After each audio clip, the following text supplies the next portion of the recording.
2019 жылдың 17 қыркүйек күні 17 сағат 30 минутта шекара маңы халықаралық информац орталығында кеден қызметкерлері, шекара қызметкерлерін бірлесе отырып, үлкен көлемде бағалы тері бұйымдарынан тігілген құндыз ішіктерді ұстады. Ұсталған ішіктердің жалпы саны 61 дана болып шықты.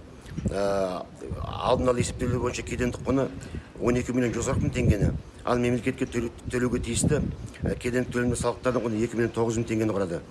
Аталған факті бойынша қазіргі уақытта осыған қатысты адамдар жауапкершілікке тарту және кедендік төлемді өндіру мәселесі қарастырылып жатыр.